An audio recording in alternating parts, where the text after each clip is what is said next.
Atas petunjuk penyelamat kita dan menurut ajaran ilahi,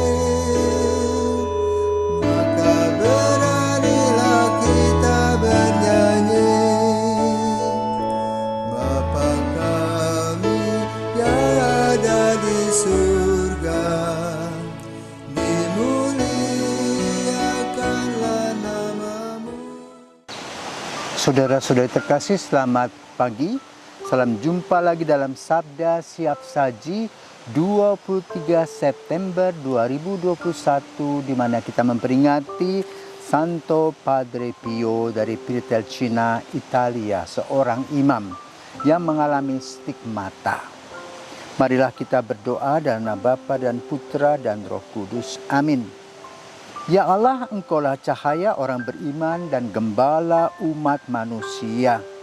Imamu Santo Padre Pio dari Pietrelcina, Kau tetapkan dalam gereja untuk menggembalakan domba-dombamu dengan perkataan dan membimbing mereka dengan teladan. Semoga dengan bantuannya kami berpegang pada iman yang diajarkannya dengan perkataan dan berpijak pada jalan yang dirintisnya dengan teladan. Demi Yesus Kristus Putramu dan pengantara kami yang hidup kini dan sepanjang masa. Amin. Tuhan bersamamu dan bersama rohmu. Inilah Injil Yesus Kristus menurut Lukas. Dimuliakanlah Tuhan.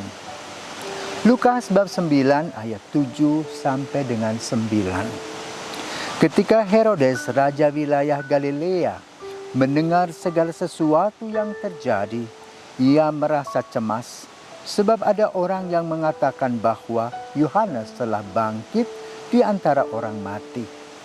Ada lagi yang mengatakan bahwa Elia telah muncul kembali, dan ada pula yang mengatakan bahwa seorang dari nabi-nabi zaman dahulu telah bangkit.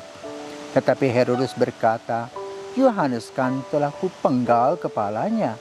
Siapa gerangan dia ini yang kabarnya melakukan hal-hal besar itu? Lalu ia berusaha untuk dapat bertemu dengan Yesus. Demikianlah sabda Tuhan, terpujilah Kristus. Saudara-saudaraku terkasih, Padre Pio adalah seorang imam yang mengalami stigmata Yesus, kelima luka Yesus selama 50 tahun. Luar biasa.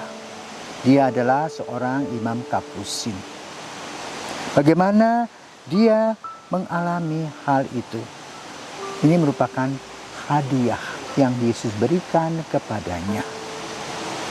Sejarahnya adalah ketika dalam usia yang relatif muda, Padre Pio masuk biara Kapusin dalam usia 16 tahun. Dan kemudian dia menerima jubah Fransiskan dengan nama Padre Pio. Lalu sesudah itu dia banyak mengalami sakit. Kejadian stigmata terjadi pada tanggal 20 September 1918 sampai pada akhir hidupnya 23 September 1968. Pengalamannya ketika dia berdoa, sekonyong-konyong ada salib yang masuk dalam tubuhnya seperti malaikat. Dan hal ini sama dialami seperti Santo Fransiskus Assisi, diakon pertama yang juga mengalami stigmata Yesus pada abad ke-13. Tentu situasi dan pengalaman Padre Pio ini dirahasiakan oleh biara. Namun bocor juga sehingga umat berbondong-bondong mencari Padre Pio. Lalu Padre Pio dikurung, harus tinggal di rumah, misa sendiri, tidak boleh bertemu dengan umat. Namun stigmata terus berjalan dialaminya. Akhirnya apa boleh buat? Semua yang ada dalam hidupnya Padre Pio, para pembesarnya memaklumi dan membiarkan dia untuk memberkati banyak orang. Padre Pio juga bisa mempunyai situasi di lokasi. Jadi ada umat-umat yang bercerita, kemarin Padre Pio misa di paroki Kulo. Loh, mana bisa, di paroki juga sama kemarin dan jam yang sama. Jam berapa kamu misa di sana? Jam 9. Sama di tempatku juga jam 9 di lokasi. Itulah karunia yang diterima oleh Padre Pio. Juga dia sering ngobrol sendiri. Dengan siapa? Ternyata orang-orang yang masih berada dalam api penyucian. Maka tugasnya adalah mendoakan. Padre Pio senantiasa duduk di kamar pengakuan berjam-jam untuk mendengarkan semua kesulitan-kesulitan yang dihadapi oleh berbagai macam umat.